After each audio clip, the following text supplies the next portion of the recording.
Pemeriksaan Leopold pada ibu hamil. Pemeriksaan Leopold 1.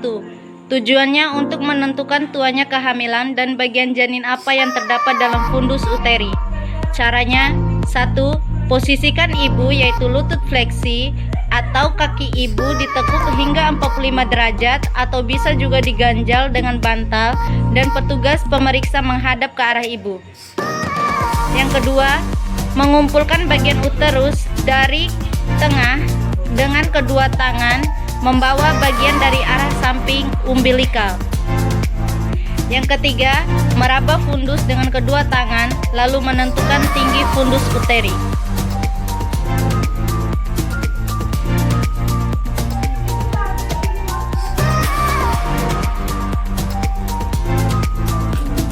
Yang keempat, menentukan bagian janin dengan menggunakan ujung-ujung kedua tangan pada saat meraba fundus.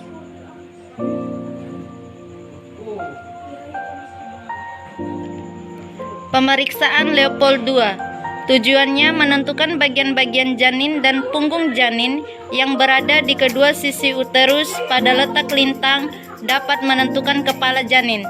Caranya: 1. Posisikan ibu sama dengan pemeriksaan Leopold 1 tadi, yaitu lutut refleksi dan petugas pemeriksa menghadap ke arah ibu. Yang kedua, menempatkan telapak tangan kanan pada dinding abdomen literal kiri dan telapak tangan kiri pada dinding abdomen kanan dengan sejajar dan dengan ketinggian yang sama.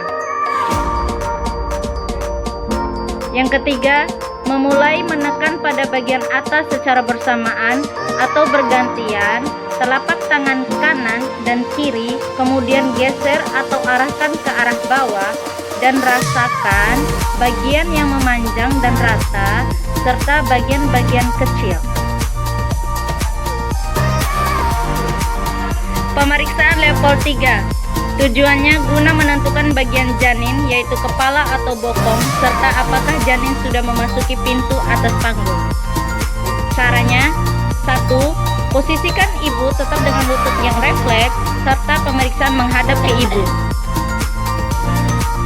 Yang kedua, meletakkan telapak tangan kanan di bawah perut ibu dan ujung telapak tangan kiri di dinding literal kiri bawah dari abdomen.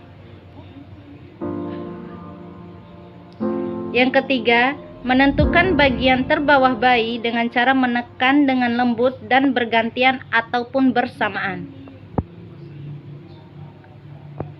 Yang keempat, menggoyang bagian terbawah janin dengan cara tangan kanan tepatnya ibu jari dan keempat jari lainnya.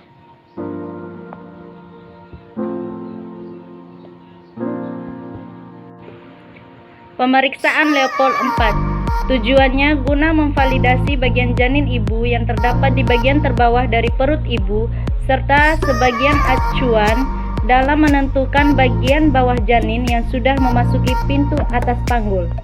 Caranya: yang pertama, petugas pemeriksa menghadap ke arah kaki ibu dengan posisi kaki ibu yang lurus.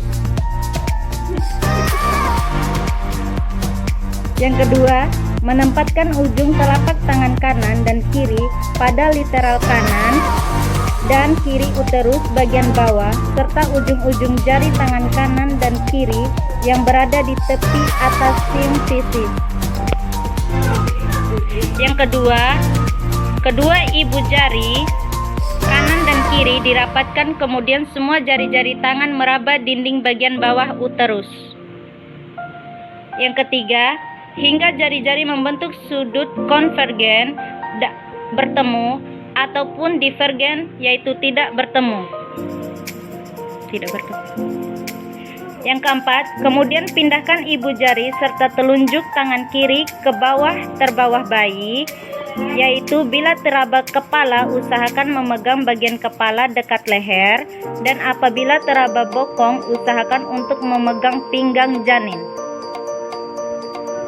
Yang keempat, fiksasi bagian tersebut ke arah pintu atas panggul, lalu letakkan jari-jari tangan kanan di sekitar tangan kiri dan simfisis guna menentukan seberapa jauh bagian terbawah janin yang telah memasuki pintu atas panggul.